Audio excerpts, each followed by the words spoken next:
Hello, my name is Katarzyna. I work in the Warsaw Ghetto Museum in Warsaw, and my paper today will deal with the politics of translating the underground archive of the Warsaw Ghetto. The underground archive of the Warsaw Ghetto, also known as the Ringelblum Archive, from the name of its creator, Emanuel Ringelblum, who you can see here, was widely regarded as a collection of unusual significance from the moment it was unearthed. Under the initiative of Emanuel Ringelblum, a group of social activists incarcerated in the Warsaw Ghetto created the archive between 1940 and 1943 with the aim of documenting the persecution of Jews in occupied Poland. They created together over 30,000 pages of documents in Polish, Yiddish, Hebrew, and German, and stowed them away secretly within the ghetto. The collection included over 300 accounts from Jewish communities from the whole territory of occupied Poland, school essays, research work, official German documents, photographs, over 300 drawings and paintings, and finally literary works, on which I will focus in this paper. The archive was retrieved in parts from the ruins of the Warsaw Ghetto, the first part in September 1946, that's the part that was hidden in the summer of 1942, and the second part in December 1950, that's the part that was hidden in February 1943. The collection was housed in the Central Jewish Historical Commission, and then from 1947 in the Jewish Historical Institute. The documents gathered in the archive were very quickly catalogued, and they formed a source base for the first academic research articles on the Holocaust in occupied Poland, published both in Yiddish and in Polish. And given the significance of these documents and the great public interest they evoked, it's also not surprising that they were quickly used for ideological propaganda, which began with the communist takeover in Poland and continued later under Polish Stalinism and later until 1989. As Ber Mark, who was the director of the Jewish Historical Institute from 1949, wrote in the first issue of Bulletin Żych, the most important Polish language publication of the Institute, the key tasks of the Institute were not only to study the history of Jews in Poland, but just as importantly, to show the true face of fascism and imperialism, focusing on the danger of the war looming over the nations of the world from instigators from across the ocean. And of course, the Ringelblum Archive was to become the key part of the fight.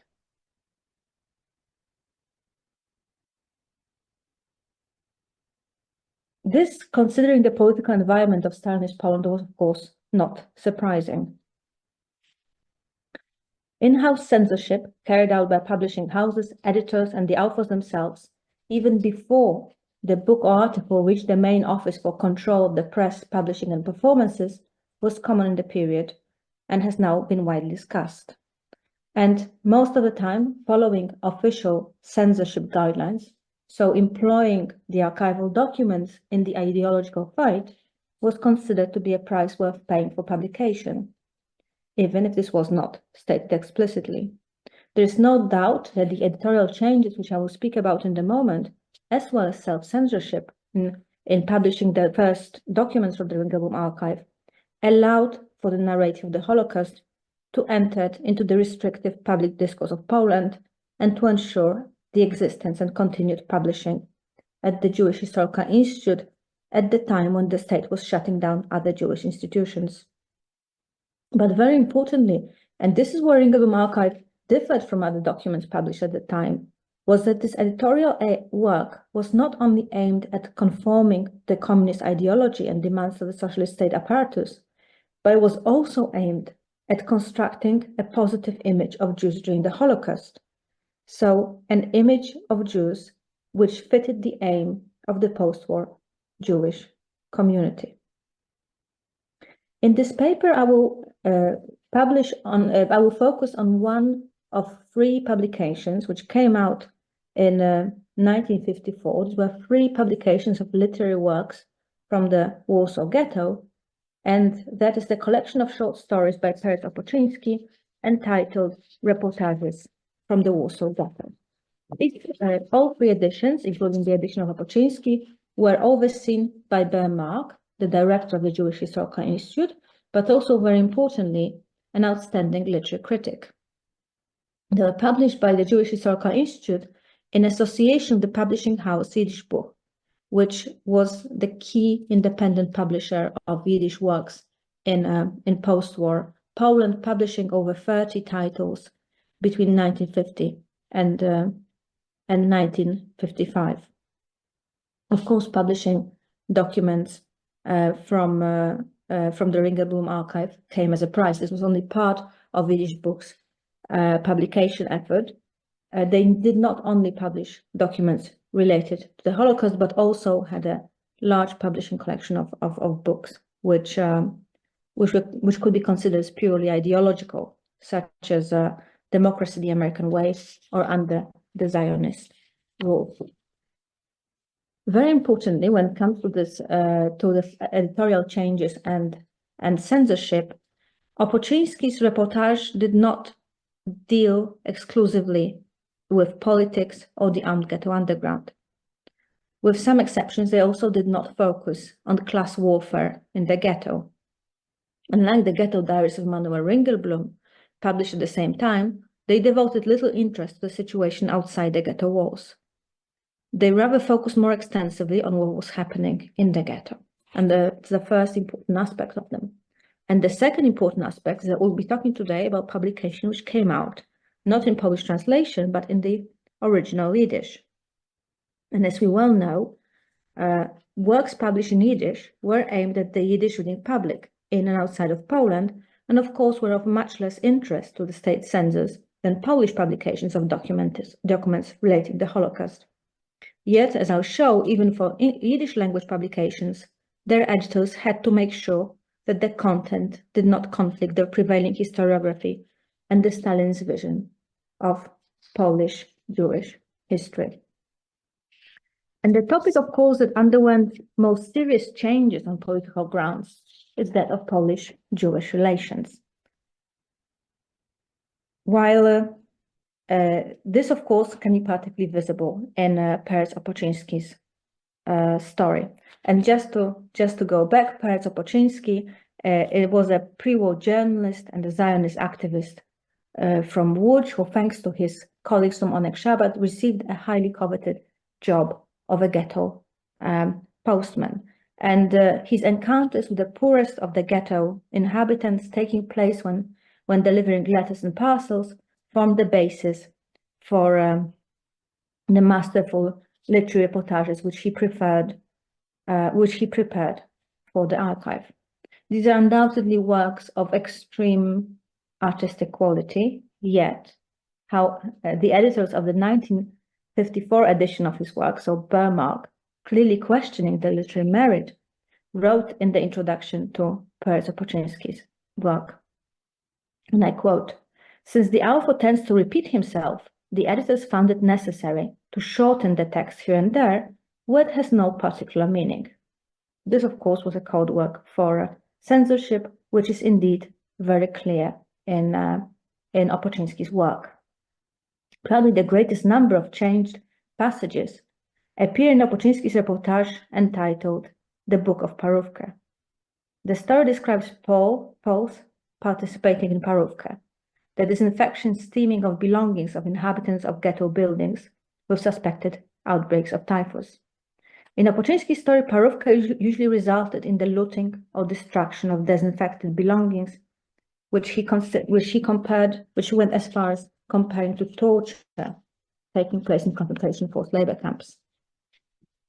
In his description, Polish men and women participating in parówka did not differ in their cruelty and greediness from Germans who oversee their work.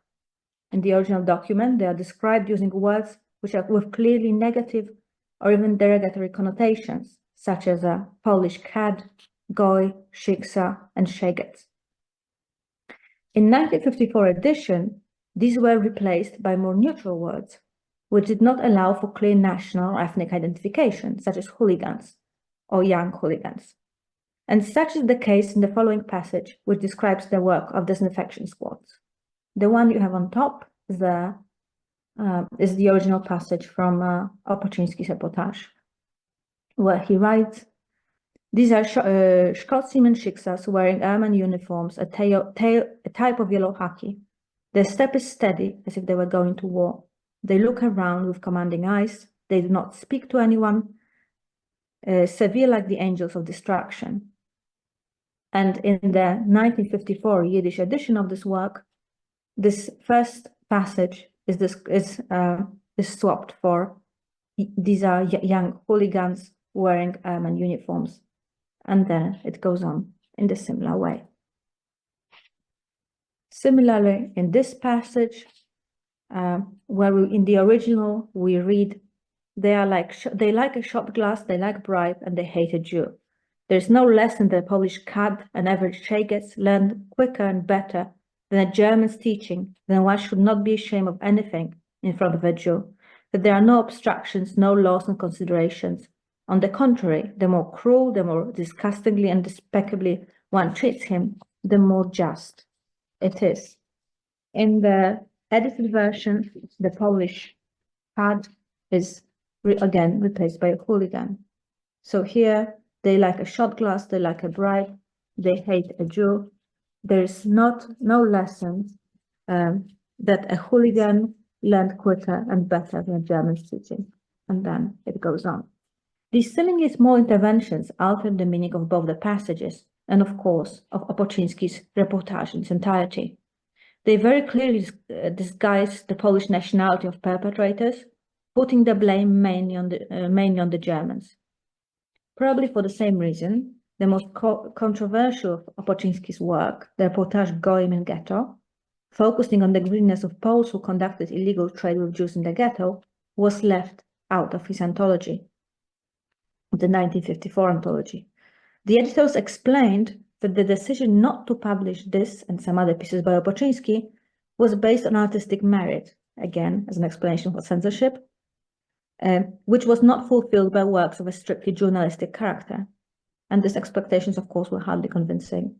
And almost immediately after, the editors admitted that as an exception, they also included those pieces of work which fitted into the non-artistic category, but of course, which did not deal with the most difficult aspects of Polish-Jewish relations. Of course, not all changes can be defined as enforced by state censorship. The editors and publishers almost certainly made changes out of their own personal initiative as well. Their aim was to portray the Holocaust in the way they saw fit, both for the sake of commemorating the victims, as well as for providing a sound structure for the rebuilding of Jewish life in Poland. And this type of editorial changes dealt mainly with the conflicts within the Jewish community during the Holocaust. In case of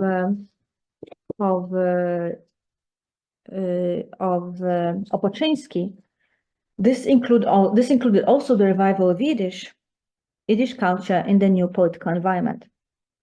Of course, printing novels in their original Yiddish was part of the effort. But part of the effort, as in the case of Opoczyński, was also removing information about the use of Polish in the ghetto and the decline of Yiddish. Such changes seem to be clearly an internal initiative, as there were no requirements regarding this topic from state censorship. Interventions of this kind often took place in the works of Opoczyński, a keen observer of social changes taking place in the ghetto, who discussed social inequality and progressive assimilation. All longer passages discussing the marginalization of Yiddish in the ghetto were cut out in their entirety by the editors, irrespective of the messages they carried. So, for example, such was the case of a longer passage in which Opoczyński blames the prevalence of Polish speakers among caretakers for children in the ghetto for failures in caring for them, because children should be spoken in Yiddish, the language they identify with. But purely the topic of caregivers actually speaking Polish rather than Yiddish was enough to have this passage cut out from his reportage. In similar vein, the editors dealt with issues relating to conflicts within the ghetto, which ran contrary to the preferred version of Jewish unity in the face of destruction. Opoczyński's opinion, in particular, when they referred to the poorest members of the ghetto, the so-called Jewish masses, proved to be unacceptable.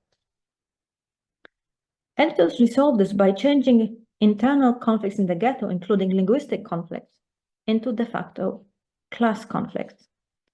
Such changes can be seen in a short story entitled The Jewish Postman, in which Opoczyński describes his daily interactions with ghetto inhabitants. In part of the story, which discusses how the ghetto's medical doctors dislike Yiddish, those who stood against it were changed from the original working intelligentsia to bourgeois intelligentsia, and their attitude towards Yiddish from almost hateful to truly helpful. And this deals with the Jewish mailman speaking Yiddish. So the sentence, working intelligentsia, in particular medical doctors, treated the mailman almost hatefully for speaking Yiddish, was changed to bourgeois intelligentsia, in particular doctors, treated the mailman truly hatefully for speaking Yiddish. Of course, editorial adaptations in post-war Polish editions of documents from the Ringelblum archive had implications which extended beyond the country's small surviving Jewish community. First of all, these books were also distributed abroad, and secondly, they formed the basis of further translations into other languages. Of course, these translations show very clearly that the editorial changes made in Poland were not as extreme as elsewhere in the socialist bloc, especially in East Germany, where those the same literary works, when they were published in German, were basically rewritten and their sense completely changed. Censorship of documents from the Ringelblum archive continued through the socialist period, appearing even in editions published by such esteemed scholars of the Warsaw Ghetto as Ruta Sakowska. The changes were most commonly explained by lack of document legibility, but in one case, and that's a case from 1986, so quite a late one. In 1986 edition of Ostatnim etapem przesiedlenia jest śmierć, The Last Stage of Resettlement is Death by Gustawa Jarecka, Sakowska omitted a passage referring to the brutality of the ghetto policeman and instead put a footnote there which said, and I quote directly, and please remember it's 1986, where she writes, 31 words of the document have been omitted due to their offensive character towards the whole of the ghetto community. In another document published in Bulletin, Sakowska censored fragments of a newspaper published by children from the ghetto orphanage, in which they criticized members of the ghetto community. In the footnote, she declared that the boys' judgment and assessment regarding particular people were not always just. In other documents, controversial passages were cut out from the text without any indication. As late as 1988, so a year before the end of the communist rule in Poland, historian Artur Eisenbach described direct pressure from state censorship to alter part of Emanuel Ringelblum's Polish-Jewish relations. He finally agreed to remove the footnote and 10 pages from the introduction. He considered it to be a price worth paying to ensure publication of the Ringelblum essay. Current research regarding the mechanism of censorship shows us that the burden of responsibility for carried out communist censorship guidelines was placed mainly on publishing houses. It was mainly employees, so people like editors, who were expected to carry out self-censorship according to ideological expectations of the time. In exchange, they received certain freedoms, and there's no doubt that Wehrmacht's political involvement and censorship, advanced censorship, allowed the Jewish Historical Institute to survive the attack on independent Jewish communal life, which took under Stalinism. There is no doubt that Mark carried out the political censorship of documents from the Ringelblum archive very thoroughly. Yet the requirements of state censorship cannot explain all cuts introduced in the publications. What the documents discussed in this paper show is that some part of internal censorship was initiated by the editors for ideological or also personal reasons. They thus removed passages which they found controversial, shameful, or ideologically unsound. The fact that they were carried out in a Yiddish language publications indicate that these changes were not done only to safeguard the image of Jews in the eyes of the surrounding Polish society, which would have been done in a Polish language publication. They were actually done for the sake of the Jewish community and for the internal discussion and dialogue of the Jewish community. They should be seen as a conscious step to strengthen the collective through what those considering themselves to be leaders of the community, such as Bernard, saw as an appropriate image based in particular on what was seen as acceptable experience of the Holocaust. Hence, I would claim that these changes, including self-censorship, have to be seen not only as part of the external pressure, but also part of the construction of Jewish Holocaust memory in post-war Poland. Thank you.